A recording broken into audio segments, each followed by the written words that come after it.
Seja bem-vindo à comunidade mais viciada em acumular patrimônio do YouTube. E caso você ainda não seja inscrito, já não perde tempo e ativa o sino de notificações também.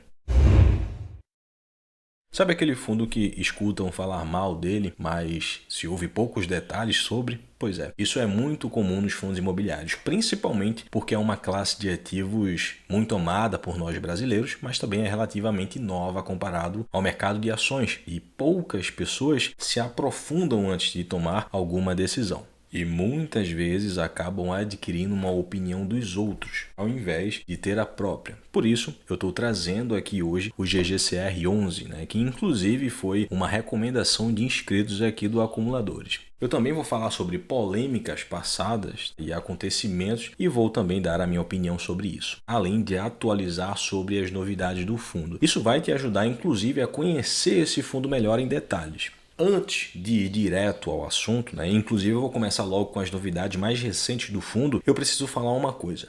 Todo fundo imobiliário tem seus riscos e tem as suas características e estratégias diferentes que podem agregar a alguns investidores e a outros não. Por isso, eu tento ser o mais imparcial possível, mesmo que às vezes eu pegue muito pesado com ativos que eu invisto. Isso porque é importante, pelo menos para mim, manter a política de não interferir no ativo, fazendo uma leve recomendação, que muitas vezes pode prejudicar quem se empolga. E isso é algo que acontece muito com ações. Falam mal, a cotação cai e eles compram. Falam bem, a cotação sobe e eles vendem. Por isso é importante saber os detalhes para que torne a sua decisão melhor e evite quebrar a cara depois. Mesmo eu sabendo que a grande maioria dos investidores de FIIs saibam o que estão fazendo, eu acho importante reforçar isso aqui. O GGRC Copev Renda, GGRC11, é um fundo de tijolo que tem ativos para alocação que atendem o setor industrial e logístico. Hoje, a maior parcela da carteira é de logística, que foi uma estratégia adotada no ano passado para poder minimizar os riscos por conta da crise. E já puxando esse gancho para o setor industrial, que inclusive eu gosto muito, porque os contratos nesse setor costumam ser de longo prazo e atípicos. E também é comum acontecer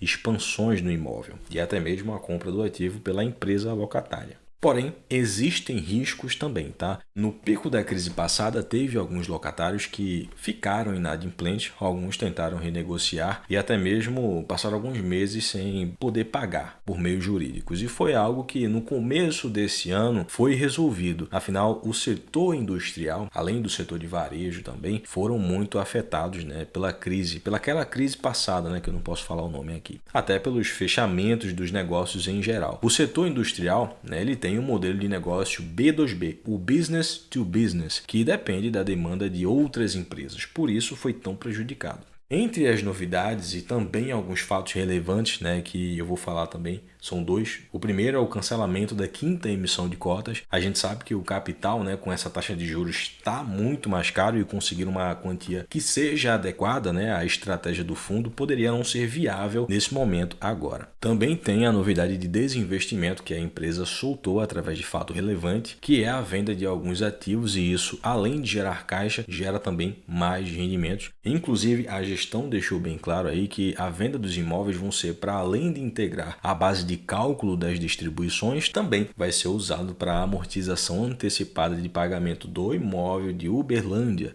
que está alocado para as lojas americanas. E inclusive eu vou mostrar mais para frente todos os imóveis, Outra coisa, esses imóveis que vão ser vendidos, eles não estão aqui incluídos nesse que eu vou estar mostrando, tá? São outros imóveis, outros ativos. Mas enfim, é um fundo que constantemente está fazendo vendas, e novas aquisições. E essa manutenção de portfólio ajuda o fundo a trocar alguns imóveis que acabam não sendo tão estratégicos e até fazer caixa, para poder adquirir alguns melhores e até maiores. Pelo que eu percebi, é essa a intenção da nova emissão de cotas que teve que ser cancelada por conta do cenário atual.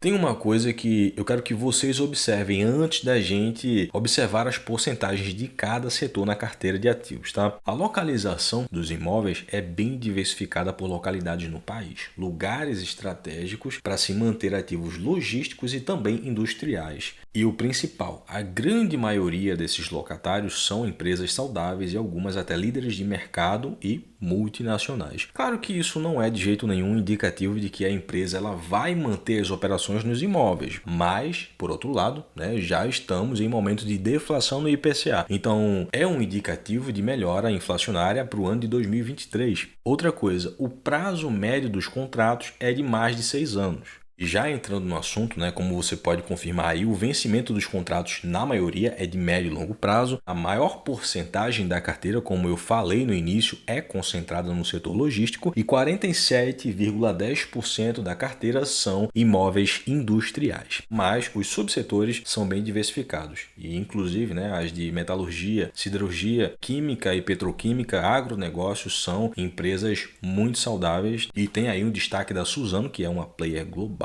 no setor de celulose. A maioria dos contratos são indexados ao IPCA, o que é muito bom, mas dependendo da situação inflacionária, que pode acabar sufocando a empresa que não tem uma boa saúde financeira e uma alta demanda dos produtos oferecidos por ela, o que não é o caso dos inquilinos do fundo por enquanto, porém é importante ficar de olho nisso. Afinal, como eu sempre reforço aqui, não existe investimento 100% seguro, principalmente para quem não tem o costume de acompanhar o ativo, inclusive já ativo sem notificações, tá? Agora deixa eu mudar um pouco o assunto e te passar insights e relembrar um pouco um fato que aconteceu com o imóvel do fundo. Isso é algo que pode acontecer com imóveis industriais. Então se liga. Aconteceu um incêndio há um tempo atrás em um dos imóveis do fundo. E apesar de o incêndio ter sido controlado ali pela própria estrutura de segurança que por obrigatoriedade deve ter, foi algo negativo que repercutiu, e depois a gestão se pronunciou, porque foi um incêndio controlado antes dos bombeiros chegarem. E isso é algo que é da preocupação do fundo, e cobrado das empresas, inclusive, até pelo risco de danos estruturais. É importante frisar que esses acontecimentos passados já servem de aprendizado para não acontecer de novo. E já pegando aí esse gancho de polêmicas, eu vou falar sobre uma polêmica passada, porque isso foi algo muito falado na internet e inclusive algumas pessoas falam mal do fundo até hoje porque já faz um tempo que isso aconteceu. Mas foi esclarecido pela antiga gestora Supernova, que era a gestora do fundo. Inclusive a gestão mudou. Em 2019 houve alguns escândalos envolvendo 3 sócios da antiga gestora Supernova, por corrupção. Não foi o fundo em si, e nem a equipe da gestão. Eu estou falando isso porque o foco aqui é o fundo, mas a gestora era algo que pesava, afinal é ela que geria o fundo, apesar da gestora não ser a administradora do GGCR11, na qual tem o controle dos ativos geridos por ela. Em fato relevante, na época, em 2019, para ser mais exato, a gestora se pronunciou e disse que nenhum dos fatos noticiados tinha a ver com a atividade da gestora, ou muito menos com o fundo ou os ativos geridos por ela. Depois disso, inclusive, a gestão mudou,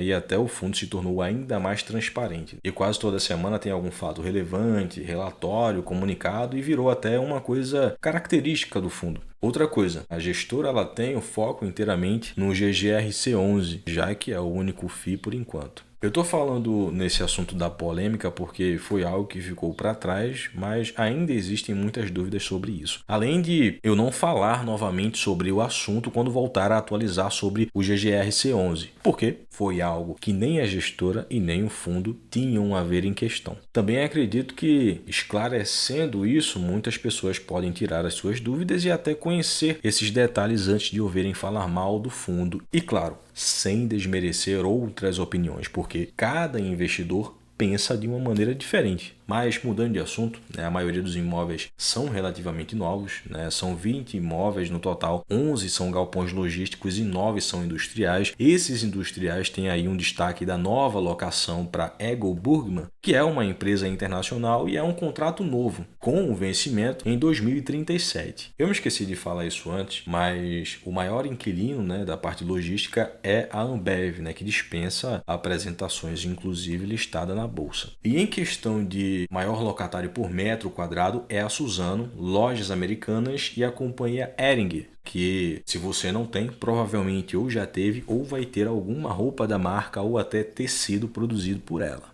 O fundo tem aí um pouco mais de 1 bilhão de patrimônio líquido, a taxa de administração é de 1,1% ao ano, é uma gestão ativa e não tem taxa de performance. O fundo conseguiu manter a estabilidade de rendimentos do pico da crise passada, na qual a gente não pode falar o nome, e também na inflacionária agora também. E os rendimentos, né, estão voltando a crescer, inclusive, o que não é um indicativo de que continuarão assim. O valor patrimonial por cota atualizado pelo próprio fundo é de R$ 129,44 e ela está sendo cotada agora que eu estou gravando esse vídeo, tá? A R$ 120.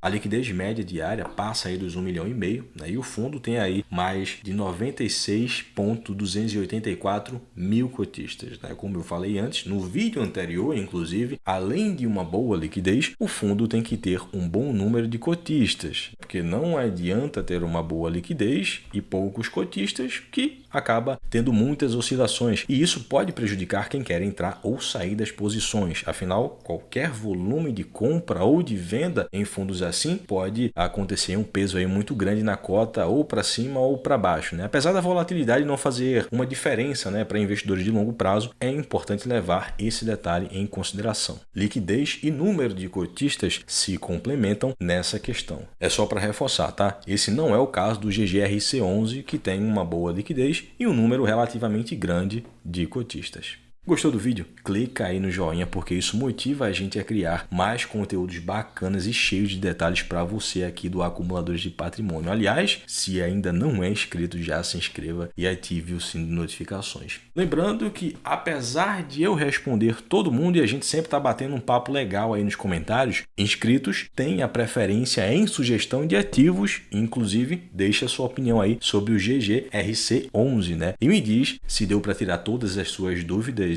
ou se para você não vale a pena, ou até mesmo é um fundo interessante, levando em consideração todo o contexto, né, que eu trouxe aqui. Outra coisa, na descrição e no primeiro comentário também, a gente está deixando para poder te ajudar a organizar os seus investimentos e a sua vida financeira. Inclusive, é atualmente a melhor planilha de investimentos do Brasil, e assim como me ajuda, pode te ajudar também a ter uma gestão mais profissional do seu patrimônio e investimentos no geral. E isso te ajuda até na declaração de imposto e também no pagamento de DARF, exatamente pelo controle e riqueza de detalhes que você vai ter. Afinal, uma boa planilha é algo que todo investidor precisa ter. Valeu e até a próxima!